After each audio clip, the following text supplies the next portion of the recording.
نحمده جل وعلا ونستعينه ونستغفره ونعوذ بالله من شرور أنفسنا ومن سيئات أعمالنا.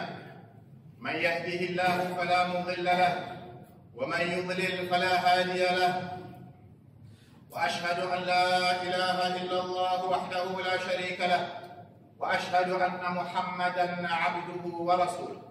يا أيها الذين آمنوا اتقوا الله حق تقاته ولا تموتن إلا وأنتم مسلمون. يا أيها الناس اتقوا ربكم الذي خلقكم من نفس واحدة وخلق منها زوجها وبث منهما رجالا كثيرا ونساء، واتقوا الله الذي تساءلون به والأرحام إن الله كان عليكم رقيبا. يا أيها الذين آمنوا اتقوا الله وقولوا قولا سديدا يصلح لكم أعمالكم ويغفر لكم ذنوبكم، ومن يطع الله ورسوله فقد فاز فوزا عظيما. أما بعد، فإن أصدق الحديث كتاب الله تعالى، وخير الهدي هدي محمد صلى الله عليه وسلم، وشر الأمور محدثاتها، وكل محدثة بدعة، وكل بدعة ضلالة، وكل ضلالة في النار.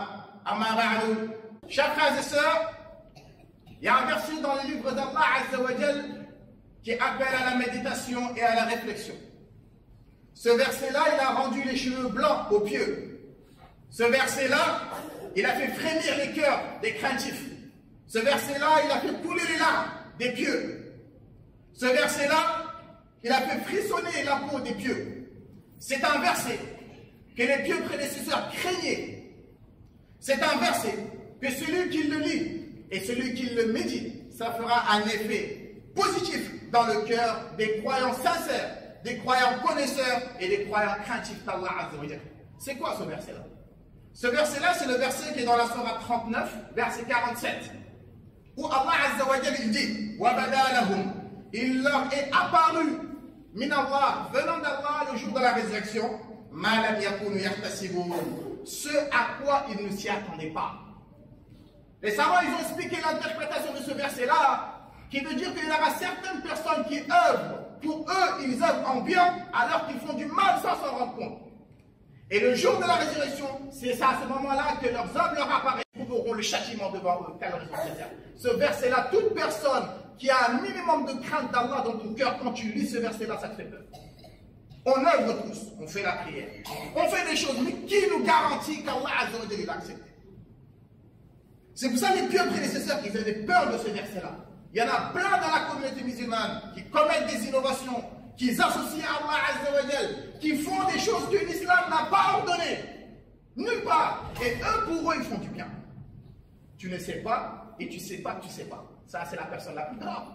Allah Azza wa Jal, il a dit, voulez-vous pas que je vous informe sur les gens les plus perdants en œuvre, ceux qui sont les plus perdants? Ce sont ceux qui se sont égarés dans la vie ici-bas et ils pensent qu'ils font du bien. Mais alors qu'ils sont en train de faire du mal. Mais c'est à quel moment ils vont s'en rendre compte? Le jour où ils vont ressusciter Yawm al-Qiyamah. Et ce jour-là, ce sera trop tard. Il n'y aura plus de marche arrière. Il n'y aura plus de retour. Car tout a été dit. Le Coran, il a révélé. Le prophète sallallahu alayhi wa sallam, il nous l'a expliqué. Les compagnons nous l'ont expliqué. Donc quiconque fait la sourde oreille, tu ne veux pas écouter. Quand on te dit, suis le tawhid, n'associe pas Allah Azza wa Jal, mais toi tu lui réponds, ah moi, mes parents, mes anciens se font comme ça, je vais faire comme ça. Bah ce jour-là, ce sera clair. Allah Azza wa Jalla a dit, laqad kunta fi ghaflatin min hada. Tu étais dans l'insouciance de ce jour-là. Fakashafna anka. Aujourd'hui, on va ôter le voile. Fabassaruka al-yawma hadid. Aujourd'hui, tu vas comprendre. Mais ce sera trop tard. Wa wudi'a al-kitab. On va poser les livres. Chacun il va recevoir son livre. Soit par la main droite, soit par la main gauche. Et tu verras les criminels. Mouchfiqin, ils seront effrayés. Ils auront peur de ce qu'il y a dedans. Parce qu'ils savent qu'ils n'ont pas fait bien. Mais ils ne vont pas le savoir ici. Mais c'est quand ce jour-là qu'ils le sauront. Mais ce sera trop tard. Et ils diront, malheur à ce livre-là. Même le petit péché que j'ai fait en secret, il est dans le livre. Tout ce qu'ils ont fait, ce jour-là, il sera présenté devant eux. Et Allah il sera injuste envers personne. Donc ce verset-là, c'est un verset très important. Muhammad ibn al-Munkadir est un pieux prédécesseur. Avant d'agoniser, avant de mourir, il a pleuré fortement On lui a dit, pourquoi tu pleures? Un grand savant comme toi, un grand pieux comme toi. Il a dit, vous ne savez pas de quoi je pleure. Je crains un verset dans le livre d'Allah Azza wa Jal. Ce verset-là qui dit, leur apparaîtra le jour de la résurrection, ce à quoi ils ne s'y attendaient pas. Et moi, j'ai peur que apparaissent les œuvres que j'ai fait, que ce soit le contraire de ce que je pensais. C'est ça qui l'a fait pleurer. Mais nous, on œuvre. Pour nous, le paradis nous est garanti. La hawla wa la quwwata illa billah. Chers frères et sœurs, donc, le musulman, il doit être craintif d'Allah Azza wa Jal.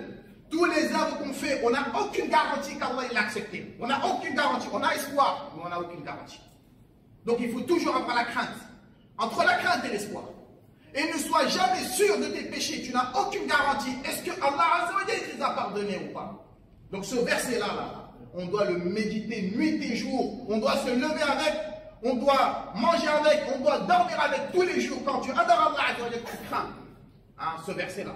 أقول ما تسمعون وأستغفر الله لي ولكم فاستغفروه إنه هو الغفور الرحيم.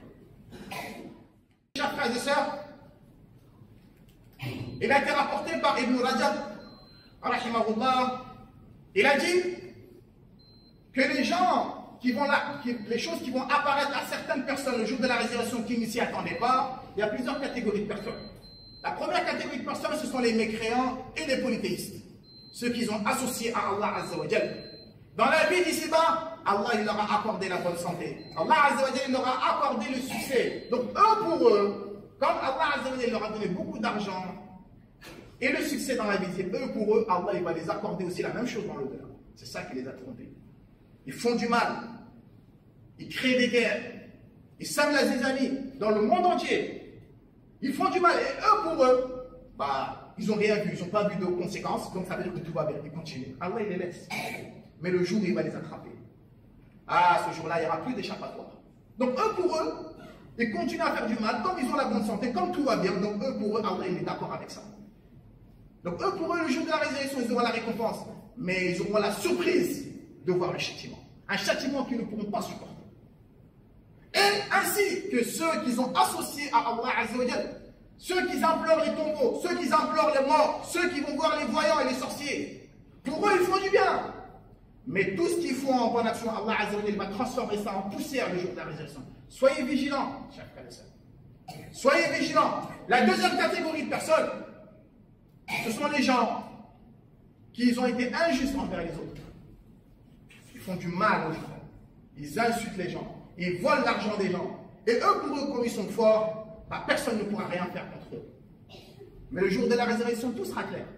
Toutes les prières que tu fais, tous les jeûnes que tu fais, toutes les bonnes actions que tu fais, si tu n'as pas demandé pardon aux gens à qui tu as fait du mal dans la vie d'ici-bas, le jour de la résurrection, ils vont prendre de tes bonnes actions. Toi, pour toi, c'est bon, tu es sauvé parce que tu as beaucoup de prières. Mais ils vont te dire, attends, avant de rentrer au paradis, viens ici. Tu vois, lui là, tu avais volé son argent, rends-lui son argent. On va prendre tes bonnes actions, on va lui donner. Tu vois, lui là, tu l'avais accusé, je crois qu'on l'a mis en prison pendant des années, c'était faux. Donne-lui. Tu vas donner, jusqu'à qu'il ne te reste plus rien du tout. Mais c'est pas terminé, il reste encore. Eux, ils vont prendre leur péché, ils vont te donner ça. Et on va te prendre, on va te traîner sur ton visage, on va te jeter en enfer. Ça, il n'y a pas plus grande terre que ça. Donc, on fait de bonnes actions. Mais soyez vigilants de ne pas être injuste envers vos épouses, de ne pas être injuste envers vos enfants. Même les animaux, l'islam nous interdit d'être injuste envers les animaux, parce qu'on va rendre des comptes. La dernière catégorie, il y en a beaucoup, mais en prêche, on ne peut pas tout détailler. La quatrième catégorie de personnes qui seront surpris du châtiment qu'ils vont voir le jour de la résurrection, ce sont des gens qui commettent des péchés en cachette. Ce sont des gens, toute occasion qu'ils ont pour faire des péchés, ils font les péchés. Ils se cachent des gens, mais quand ils sont seuls, ils commettent des péchés.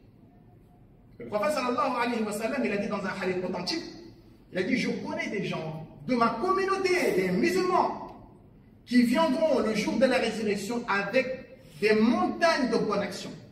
Tihama, c'est les montagnes de la Mecque, les grandes montagnes. Ils viendront avec beaucoup de bonnes actions. Mais Allah Azza wa Jalla, il va prendre tout ça poussière. Thawban, il a eu peur, il a dit, Ya Rasulullah, décris-nous, c'est qui ces gens-là? Décris-nous ces gens-là pour pas qu'on soit parmi eux alors qu'on ne s'en rend pas compte. Le prophète, il a dit, ces gens-là, vous savez c'est qui? Ce sont des frères à vous, des musulmans, qui ont la même peau que vous, qui sont des êtres humains. Ce ne sont pas des djinns, ce ne sont pas des malaïkas. Mais ces gens-là, ils prient la nuit, ils lisent le Coran comme vous. Mais le problème, vous savez, c'est quoi? Ce sont ces gens-là, quand ils ont une occasion de désobéir à Allah, ils le font.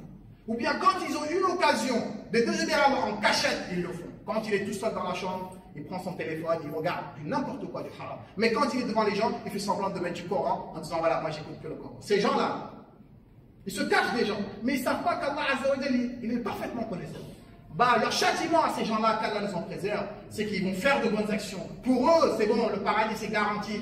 Leurs bonnes actions, là, Allah va transformer tout ça en poussière, qu'Allah nous en préserve. Chers frères et sœurs, méditons sur les versets du Coran. La vie d'ici-bas, elle est courte. On va bientôt tous mourir, on va bientôt tous partir. Donc, accrochez-vous au tawhid. Accrochez-vous à la sunna du prophète sallallahu alayhi wa sallam. Wallah, vous ne le regrettez pas dans la vie d'ici-bas et dans l'au-delà. Quiconque veut vous détourner de ce chemin-là et vous appelle à son adoration, ne le suivez pas. Il est en train de vous arnaquer. Car le jour de la résurrection, les suiveurs vont se désavouer de ceux qui les ont suivis. Les meneurs, ils vont se désavouer de ceux qui les ont suivis.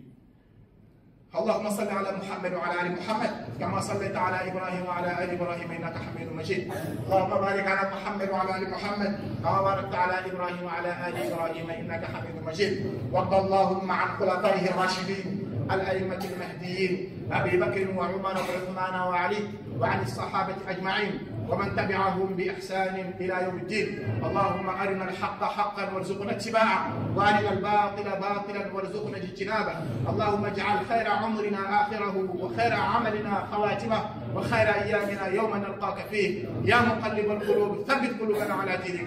يا مصرف القلوب صرف قلوبنا على طاعتك. اللهم أحسن عاقبتنا في الأمور كلها وأجرنا من خزي الدنيا وعذاب الآخرة. اللهم اجعل آخر كلامنا من الدنيا لا إله إلا الله محمد رسول الله. اللهم ثبتنا بالقول الثابت في الحياة الدنيا وفي الآخرة. اللهم اغفر لجميع موتى المسلمين الذين شهدوا لك بالوحدانية ولنبيك برسالة وماتوا على ذلك. اللهم اغفر لهم وارحمهم وعافهم واعف عنهم وأكرم نزلهم ووسع مدخلهم واغسلهم بالماء والثلج والبرد. عباد الله، إن الله يأمر بالعدل والإحسان وإيتاء ذي القربى وينهى عن الفحشاء والمنكر والبغي يعظكم لعلكم تذكرون. اذكروا الله الجليل يذكركم واشكروه على نعمه يزدكم ولذكر الله أكبر والله يعلم ما تصنعون. فقوموا إلى صلاتكم يرحمكم.